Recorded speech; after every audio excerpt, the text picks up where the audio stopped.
नमस्कार, मी सीमा नरोडे। काल बीजेपी सरकारने मुंबईत एक मोर्चा काढला होता। त्यांचं असं म्हणणं होतं की महिला आरक्षण बिल हे संसदेत पारित झालं नाही म्हणून त्याच्या विरोधात आम्ही हा मोर्चा काढलाय। ऑलरेडी 2023 सालीच महिला आरक्षण बिल पास झालेलं आहे। मग या सगळ्यामुळे काय घडलं मुंबईत? मैदान में जाके बोलिए, ट्रैफिक को रोकते नहीं। Okay, get out of here.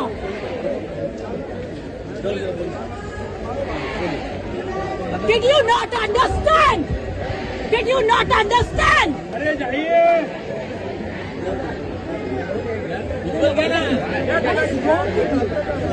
No, what is wrong with you?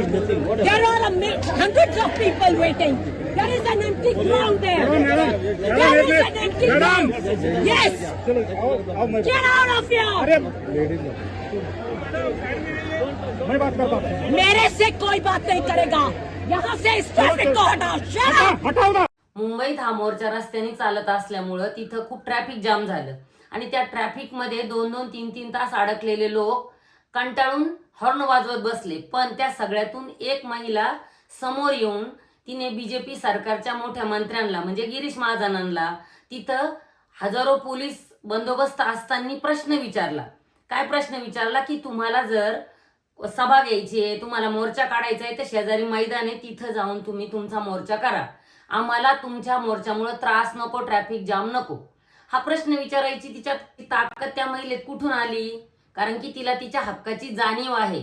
आपण ह्या देशाचे नागरिक आहोत, आपण या देशाला टॅक्स भरतो आणि आपला रस्ता व्यवस्थित पाहिजे, आपल्याला कुठल्या गोष्टीचा त्रास नको, हे हक्क ती जाणून आहे।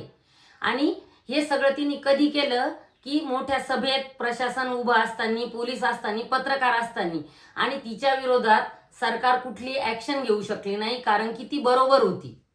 पण अशाच जागेवरती तिला तिच्या न्याय हक्काविषयी थांबवण्यात आलं आणि पोलीस प्रशासनाकडून तिला जागा करून देऊन तिला तिथून बाहेर काढण्यात आलं। त्याच जागेवर दुसऱ्या प्रकारच्या पण महिला हजर होत्या।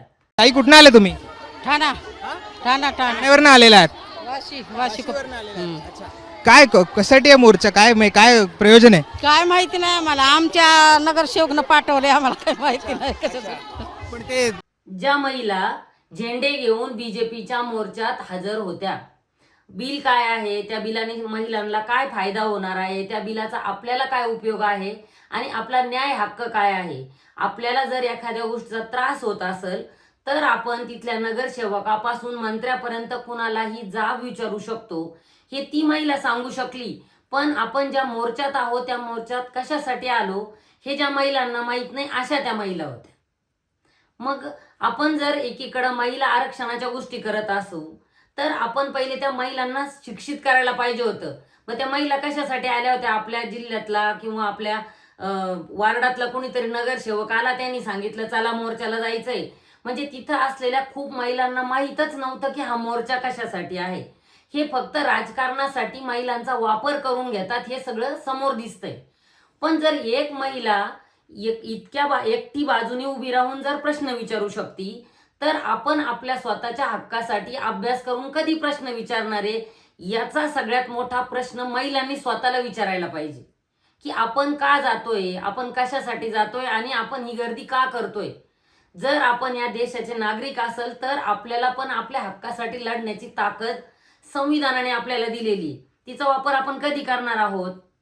आता आपण हा व्हिडिओ बघू, याच्यात खरं आपल्याला बीजेपीचं रूप दिसेल। के पास गई। Each one is telling you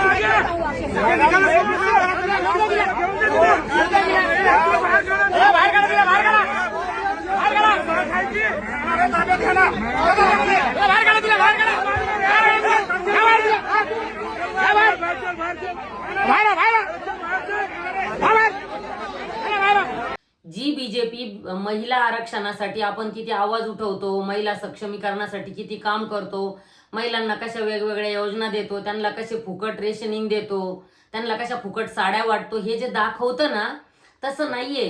ह्या व्हिडिओत जे आमदार खासदारांच्या मागे झेंडे घेऊन आलेले बीजेपीचे नेते किंवा कार्यकर्ते होते ना, ते त्या महिलेशी कसे बोलत होते, चल निघ, चल जा, हिला काढा रे बाहेर, हे खरं बीजेपीचं रूप आहे। बीजेपीला महिला आरक्षणाशी घेणं नाही, महिलांच्या सक्षमीकरणाशी घेणं नाही, फक्त यांना महिलांच्या मतदानाशी घेणं आहे. आणि तुम्ही जर एकाच जागेवर महिला आरक्षणासाठी तुम्ही मोर्चा काढला आणि एकीकडे महिलेचा अपमान करतात, तर हे खरं बीजेपीचं रूप आपल्याला ओळखू आलं पाहिजे. आणि महिलांनी विचार करायला पाहिजे की आपण जी जाब विचारणारी महिला आहे तिच्यासारखं आपल्या न्याय हक्कासाठी समोरच्याला प्रश्न विचारायचे, का जाऊन लोकांच्या मागं काही माहीत नसताना झेंडे घेऊन गर्दी करायची.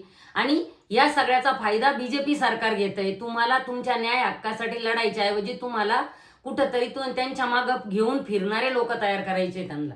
आता महिलांनी ठरवायचं की आपण आपल्या न्याय हक्कासाठी सरकारला जाब विचारायचा आहे की गर्दीत सामील होऊन कुणाच्या तरी झेंड्याखाली गर्दी करायची आहे. धन्यवाद.